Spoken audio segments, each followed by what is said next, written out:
بسم اللہ الرحمن الرحیم۔ مکہ میں قریش کے مظالم حد سے بڑھ گئے تو نبوت کے 5ویں سال رسول اللہ صلی اللہ علیہ وسلم نے صحابہ کرام رضی اللہ تعالیٰ عنہ کو حبشہ کی جانب ہجرت کرنے کا مشورہ دیا۔ حبشہ کا حکمران نجاشی نیک دل اور انصاف پسند تھا۔ 11 مسلمان مرد اور عورتیں، جن میں حضرت عثمان رضی اللہ تعالیٰ عنہ اور نبی کریم صلی اللہ علیہ وسلم کی صاحبزادی حضرت رقیہ رضی اللہ تعالیٰ عنہا بھی شامل تھے، خاموشی سے ہجرت کر گئے اور بخیریت حبشہ پہنچ گئے۔ جب پہلے گروپ نے حبشہ میں امن و سکون کی اطلاع بھجوائی تو مکہ سے مزید 83 مسلمان حبشہ ہجرت کر گئے۔ ان میں 11 قریشی عورتیں بھی شامل تھیں۔ مہاجرین کے اس گروپ کی سربراہی جعفر رضی اللہ تعالیٰ عنہ بن ابی طالب حضرت علی رضی اللہ تعالیٰ عنہ کے بھائی نے کی۔ آپ صلی اللہ علیہ وسلم نے نجاشی کے نام تعارفی خط بھی دیا، جس میں تحریر کیا: میں نے اپنے چچا زاد جعفر رضی اللہ تعالیٰ عنہ کو آپ کے پاس چند مسلمانوں کے ہمراہ بھیجا ہے۔ اگر وہ آپ کے پاس آئیں تو ان کی مہمان نوازی کریں اور ان پر ظلم نہ کریں۔ قریش کو ہجرت حبشہ کے بارے میں علم ہوا تو انہوں نے سفارت کاری کے ماہر عبداللہ بن ربیعہ اور عمرو بن العاص کو تحائف کے ساتھ حبشہ کے بادشاہ کے پاس بھیجا تاکہ مہاجر مسلمانوں کو واپس لایا جائے اور اسلام کی اشاعت اور فروغ کو روکا جا سکے۔ قریش کے سفارتی وفد نے حبشہ پہنچ کر بادشاہ کے درباریوں کو تحفے دے کر اپنا ہم نوا بنا لیا۔ جب ان کی بادشاہ تک رسائی ہو گئی تو اسے کہا کہ ہمارے غلام اور لونڈیاں گمراہ ہو کر آپ کے ملک میں آ کر پناہ گزین ہو گئے ہیں، ان کو واپس کر دیا جائے۔ نیک دل بادشاہ نے کہا: جب تک مہاجرین کا موقف نہ سن لوں کوئی فیصلہ نہیں کر سکتا۔ مسلمان حضرت جعفر رضی اللہ تعالیٰ عنہ بن ابی طالب کی قیادت میں بادشاہ کے دربار میں پیش ہوئے۔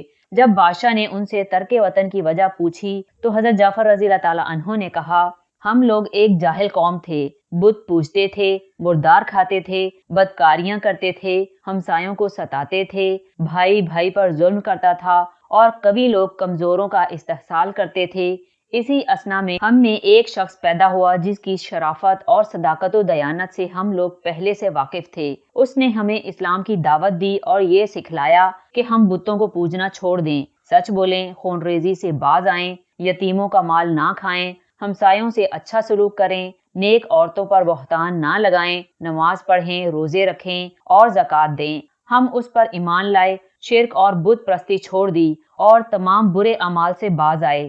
اس جرم پر ہماری قوم ہماری جان کی دشمن ہو گئی اور ہمیں مجبور کرتی ہے کہ ہم گمراہی میں واپس آ جائیں۔ حضرت جعفر رضی اللہ تعالیٰ عنہ کا خطبہ ختم ہوا تو نجاشی نے کہا: جو کلام تمہارے پیغمبر پر نازل ہوا ہے وہ پڑھو۔ حضرت جعفر رضی اللہ تعالیٰ عنہ نے سورہ مریم کی چند آیات تلاوت کی۔ خدا کا کلام سن کر نجاشی پر رقت طاری ہو گئی اور آنکھوں سے آنسو جاری ہو گئے۔ بادشاہ نے قریش کے وفد سے کہا کہ وہ مظلوموں کو واپس نہیں کرے گا۔ دوسرے راز عمرو بن العاص نے بادشاہ کے دربار میں پیش ہو کر کہا کہ مسلمان حضرت عیسیٰ علیہ السلام پر ایمان نہیں رکھتے۔ نجاشی چونکہ عیسائی تھا لہٰذا عمرو کا خیال تھا کہ وہ مشتعل ہو جائے گا۔ جب نجاشی نے حضرت جعفر رضی اللہ تعالیٰ عنہ سے حضرت عیسیٰ علیہ السلام کے بارے میں سوال کیا تو انہوں نے جواب دیا: ہم وہی کہتے ہیں جو ہمارے نبی کریم صلی اللہ علیہ وسلم نے ان کے بارے میں بتایا ہے۔ آپ اللہ کے بندے، اللہ کے رسول، اللہ کی روح اور اس کا کلمہ ہیں جسے اللہ تعالیٰ نے کنواری اور عبادت گزار مریم علیہ السلام کے اندر ڈالا۔ یہ سن کر نجاشی نے کہا کہ جو تم نے حضرت عیسیٰ علیہ السلام کے بارے میں کہا وہ اس ایک تنکے کے برابر بھی اس سے زیادہ نہیں ہیں۔ میں تمہیں خوش آمدید کہتا ہوں، جس ہستی کے پاس سے تم آئے ہو اسے بھی مرحبا کہتا ہوں، اور میں گواہی دیتا ہوں کہ وہ اللہ کے رسول ہیں جن کا ذکر ہم انجیل میں پاتے ہیں۔ یہ وہی رسول ہیں جن کی آمد کی خوشخبری عیسیٰ علیہ السلام بن مریم علیہ السلام نے سنائی تھی۔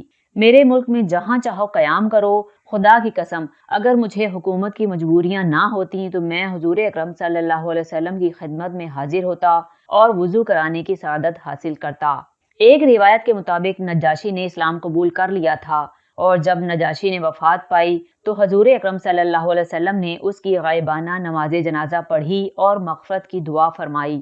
رسول اللہ صلی اللہ علیہ وسلم کی اجازت سے حضرت ابوبکر رضی اللہ تعالیٰ عنہ بھی حبشہ کی جانب ہجرت کے سفر پر روانہ ہوئے۔ راستے میں ان کی ملاقات کارہ قبیلے کے سردار ابن دغنہ سے ہو گئی، جو حضرت ابوبکر رضی اللہ تعالیٰ عنہ کا رشتہ دار اور قریش کا فوجی حلیف تھا۔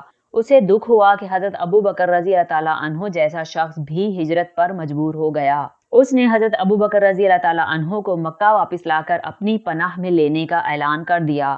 حضرت ابو بکر رضی اللہ تعالیٰ عنہ نے اپنے گھر کے صحن میں مسجد بنا لی۔ جب وہ رکعت کے ساتھ قرآن پاک کی تلاوت کرتے تو قریش کے مرد اور عورتیں ان کی تلاوت سننے کے لیے جمع ہو جاتے۔ قریش نے ابن دغنہ سے شکایت کی۔ جب اس نے حضرت ابو بکر رضی اللہ تعالیٰ عنہ کو تلاوت سے روکنا چاہا تو حضرت ابو بکر رضی اللہ تعالیٰ عنہ نے انہیں دو ٹوک کہہ دیا کہ مجھے تمہاری حفاظت کی ضرورت نہیں اور میرے لیے اللہ کی حفاظت ہی کافی ہے۔ حضرت ابو بکر رضی اللہ تعالیٰ عنہ اس نتیجے پر پہنچ گئے تھے کہ خدا پر ایمان لانا ہی کافی نہیں بلکہ اس پر مکمل اعتماد اور یقین بھی لازم ہے۔ حضرت حمزہ رضی اللہ تعالیٰ عنہ اور حضرت عمر رضی اللہ تعالیٰ عنہ کے ایمان لانے کے بعد مسلمان مضبوط ہو گئے تھے، جبکہ قریش روز بروز کمزور ہونے لگے تھے۔ قریش کے سفیر عمرو بن العاص حبشہ سے ناکام لوٹنے کے بعد الگ تھلگ رہنے لگے تھے۔ جب ان کے رفقا نے تنہائی اور گوشہ نشینی کا سبب پوچھا تو عمرو نے کہا کہ حبشہ کا بادشاہ کہتا ہے کہ حضرت محمد صلی اللہ علیہ وسلم نبی ہیں۔ قریش چونکہ تاجر تھے لہٰذا ان کا خیال تھا کہ رسول اللہ صلی اللہ علیہ وسلم سے سودے بازی کرنی چاہیے۔ قریش کا ایک وفد آپ صلی اللہ علیہ وسلم کی خدمت میں حاضر ہوا اور کہا کہ وہ ایک ایسی تجویز لائے ہیں جس میں فریقین کی بھلائی ہے۔ حضور صلی اللہ علیہ وسلم نے تجویز پوچھی تو قریش کے وفد نے بتایا، ہم آپ صلی اللہ علیہ وسلم کے معبود کی عبادت کرتے ہیں، آپ صلی اللہ علیہ وسلم ہمارے معبودوں کی عبادت کریں۔ ہم آپ صلی اللہ علیہ وسلم کو اپنے سارے معاملات میں شریک کر لیتے ہیں۔ جو چیز آپ لے کر آئے ہیں اگر وہ اس سے بہتر ہوئی جو ہمارے پاس ہے تو ہم آپ صلی اللہ علیہ وسلم کے ساتھ شریک ہوں گے اور اس میں اپنا حصہ پائیں گے، لیکن اگر وہ چیز جو ہمارے پاس ہے اس سے بہتر ہوئی جو آپ صلی اللہ علیہ وسلم لے کر آئے ہیں تو آپ صلی اللہ علیہ وسلم ہمارے ساتھ اس میں شریک ہوں گے اور اس میں اپنا حصہ پا لیں گے۔ مشرکین کی اس تجویز کے بعد اللہ تعالیٰ نے اپنے رسول صلی اللہ علیہ وسلم کو وحی کے ذریعے حکم دیا، کہہ دو اے کافرو، میں ان معبودوں کی بندگی نہیں کرنے کا جن کی بندگی تم کرتے ہو، نہ تم اس خدائے واحد کی بندگی کرنے کے ہو جس کی بندگی میں کرتا ہوں، نہ میں ان معبودوں کی بندگی کرنے والا ہوں جن کی بندگی تم نے کی ہے، نہ تم اس خدائے واحد کی بندگی کرنے والے ہو جس کی بندگی میں کرتا ہوں، تمہارے لیے تمہارا دین اور میرے لیے میرا دین۔ حضور اکرم صلی اللہ علیہ وسلم نے اللہ تعالیٰ کی ہدایت پر خلوص نیت سے عمل کیا اور کبھی اپنے دین کو دوسروں پر جبر اور زبردستی سے مسلط کرنے کی کوشش نہ کی۔ ارشاد ربانی ہے، دین میں کوئی جبر نہیں۔ اسلام قبول کرنے والے زیادہ تر غلام، لونڈیاں اور مکہ کے نادار افراد تھے۔ قریش اپنی خاندانی برتری کی وجہ سے انہیں حقیر سمجھتے تھے اور رسول اللہ صلی اللہ علیہ وسلم سے مذاق کرتے اور کہتے کہ آپ صلی اللہ علیہ وسلم کے نزدیک اللہ نے ان نادار افراد پر کرم کیا ہے اور انہوں نے اسلام قبول کر لیا ہے۔ اگر آپ صلی اللہ علیہ وسلم کا دین برحق ہوتا تو اس پر نادار افراد کے بجائے ہم جیسے امیر ایمان لاتے۔ آپ صلی اللہ علیہ وسلم چاہتے ہیں کہ ہم امیر لوگ ان نادار لوگوں کے تابع ہو جائیں۔ اگر آپ صلی اللہ علیہ وسلم چاہتے ہیں کہ ہم ایمان لائیں تو ان لوگوں کو اپنی جماعت سے نکال دیں، پھر شاید ہم غور کریں۔ حضور اکرم صلی اللہ علیہ وسلم مسجد حرام میں تشریف فرما تھے۔ آپ صلی اللہ علیہ وسلم کے پاس حضرت خباب رضی اللہ تعالیٰ عنہ، حضرت صہیب رضی اللہ تعالیٰ عنہ، حضرت بلال رضی اللہ تعالیٰ عنہ اور حضرت عمار بن یاسر رضی اللہ تعالیٰ عنہ بیٹھے تھے۔ قریش نے کہا کہ ہم اشراف ان نادار لوگوں کے ساتھ ایک ہی محفل میں نہیں بیٹھ سکتے، آپ صلی اللہ علیہ وسلم ہمارے ساتھ الگ مجلس کریں۔